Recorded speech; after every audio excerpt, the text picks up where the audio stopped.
Bom dia, pessoal. Vamos dar início a mais uma aula de Ciências da Natureza, sexto ano, Colégio Coração Imaculado de Maria. Pessoal, nós vamos dar continuidade no grupo 6, na apostila 5, Economia e Sociedade. Capítulo 14, Rochas, Minerais e Solo. Módulo 47 e 48, rochas ígneas e metamórficas. O objetivo de aprendizagem da aula: identificar diferentes tipos de rochas relacionado à formação de fósseis, as rochas sedimentares em diferentes períodos geológicos.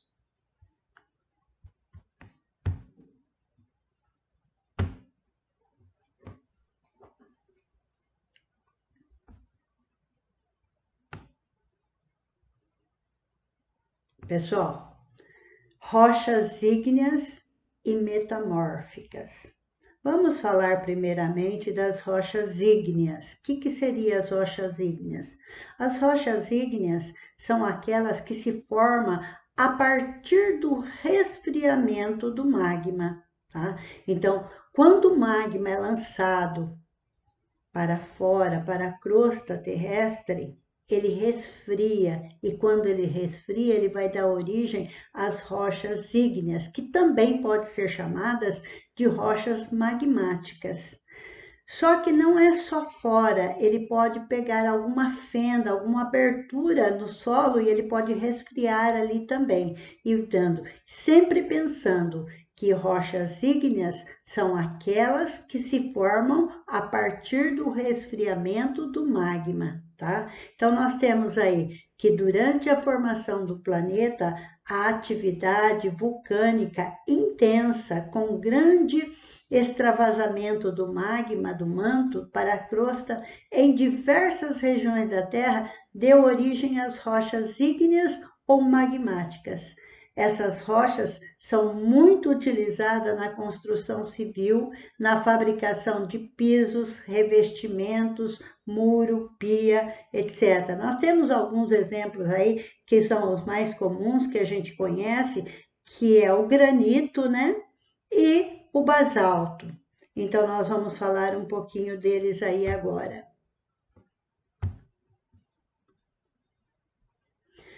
Ao analisarmos duas rochas ígneas, podemos encontrar diferença entre elas no que se refere à sua composição mineral.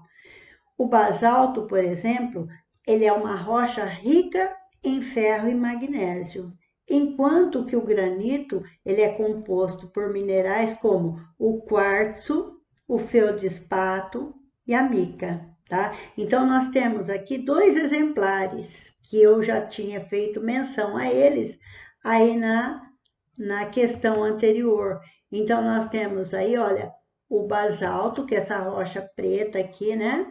Essa rocha aqui, ele é uma rocha ígnea, só que ela é uma rocha ígnea extrusiva.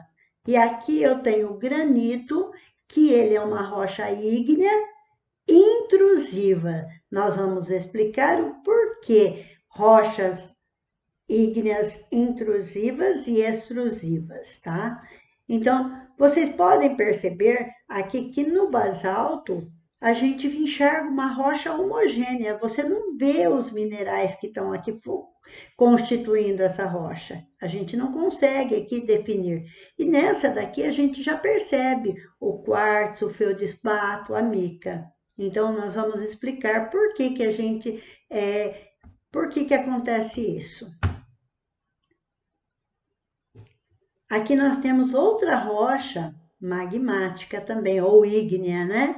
Que é uma obsidiana. A obsidiana também é uma rocha ígnea.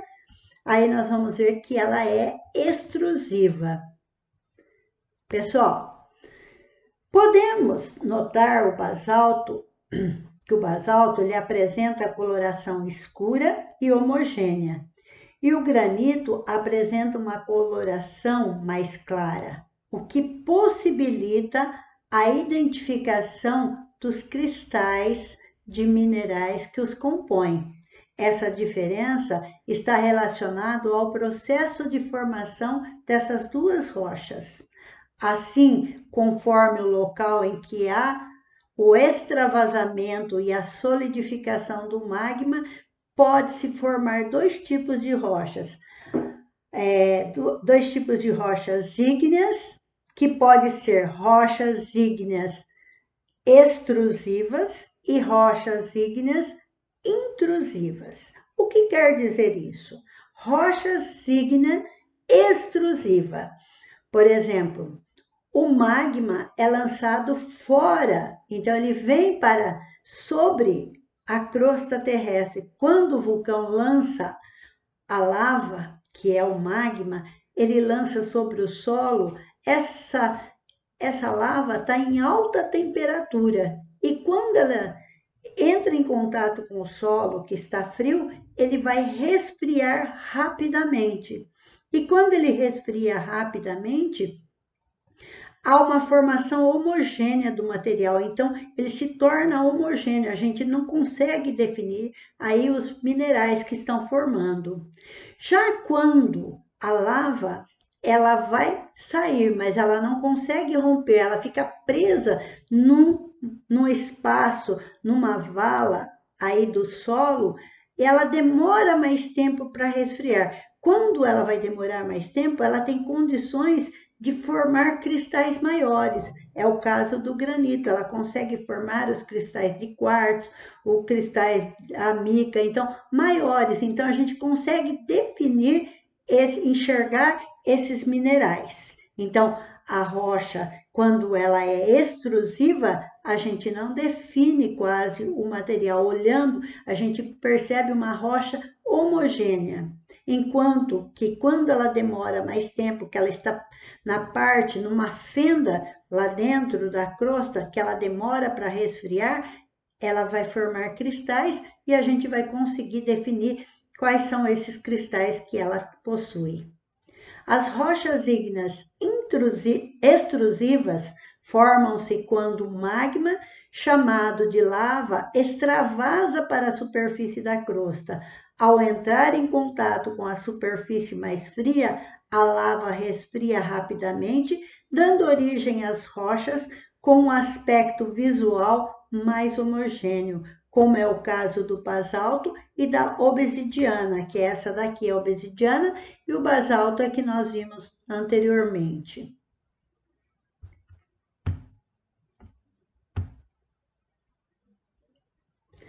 Pessoal, nós temos aqui, olha, as rochas ígneas intrusivas.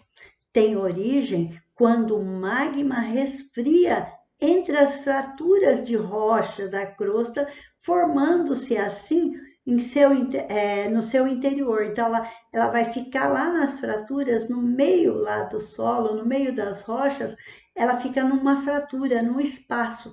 Só que para ela resfriar, ela leva mais tempo. E como ela demora mais tempo, ela tem condições de formação de cristais maiores. Então, quando eu vejo a rocha, eu vejo ela com os cristais, com os minerais definidos.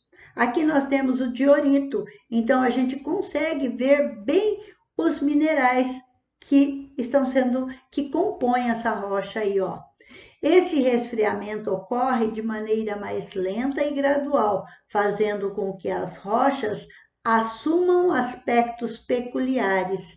Nesse tipo de rocha, é possível visualizar alguns minerais que constituem. É o caso do granito e do diorito. Tudo bem, pessoal?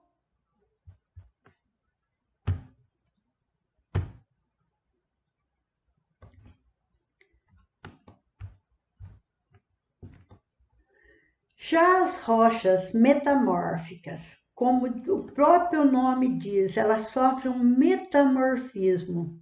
Então, as rochas que já existem, então elas podem ir para a parte de baixo quando há um movimento das placas tectônicas, essa rocha ela vai para a parte de baixo, onde ela entra em contato com as regiões mais quentes. Então, chegando aí no magma, né? Então, ela está numa região quente, ela vai modificar devido à alta temperatura e pressão. As rochas, ela modifica o sentido dos minerais, então ela vai dar uma modificação, ela vai sofrer um metamorfismo, uma transformação dessa rocha que já existia. Esse processo ocorre geralmente nas regiões de deslocamentos de placas tectônicas em diferentes profundidades da crosta terrestre, condições com altas temperaturas e pressões intensas, ou de grande atrito, pode deixar as rochas originais instável, causando nelas profundas transformações físicas e químicas, o que gera um rearranjo das formas e da orientação dos minerais. Novos minerais podem ser formados neste processo também. Em muitos casos, é possível observar o desenho do arranjo dos minerais na rocha, como mostra a imagem. Nós vamos ver aqui uma imagem de uma rocha que sofreu a metamorfose, né? O metamorfismo. Então, eu tenho o quartzito. O quartzito, ele sofreu um rearranjo quando ele vai para as profundezas, né, de acordo com a acomodação das placas tectônicas. Eles pegam uma região mais quente, com alta pressão, ele sofre uma alteração aí dos minerais, eles fazendo um rearranjo diferente.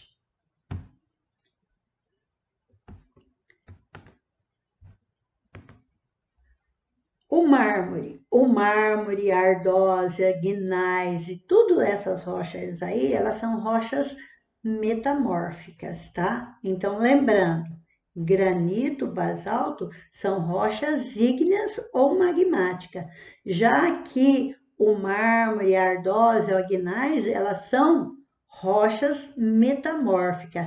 Elas eram uma rocha que, devido à temperatura e à pressão, ela sofreu metamorfismo, tá? O mármore é utilizado na construção civil, na confecção de esculturas. A ardósia, ela é muito utilizada na construção civil para a fabricação de piso. Tem muitas regiões que fazem também telhas de ardósia, tá? Principalmente naqueles chalézinho antigo que tinha aquele telhado para a neve escorrer, era feito com telhas de ardósia. Ele é amplamente empregado como brita na construção civil e na pavimentação, além de ter uso ornamental. Um exemplo de formação rochosa é o gneiss, é o pão de açúcar que nós temos lá no Rio de Janeiro, né? O pão de açúcar, ele é formado por uma rocha metamórfica, que é o gneiss. As rochas ígneas e metamórficas se afloram na superfície da crosta, formando diferentes paisagens em diversas regiões do mundo. Então, lembrando que rochas ígneas são aquelas formadas pelo resfriamento do magma. Agora, as rochas metamórficas, elas sofrem um metamorfismo. Então, rochas que já existem como rochas ígneas, elas sofrem transformação através da temperatura e da pressão, transformando em rochas metamórficas.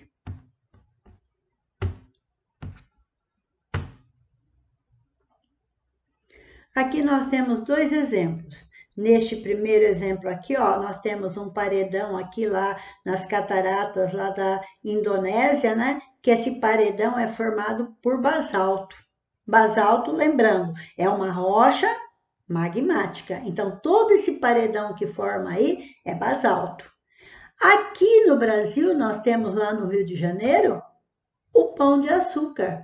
Só que o pão de açúcar, ele é formado por rochas metamórficas. Qual é a rocha metamórfica que a dona Piva já falou que ele é formado?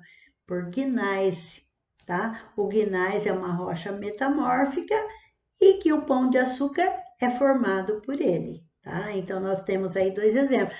Um exemplo aqui que é o basalto, que é a rocha magmática, e aqui uma rocha metamórfica.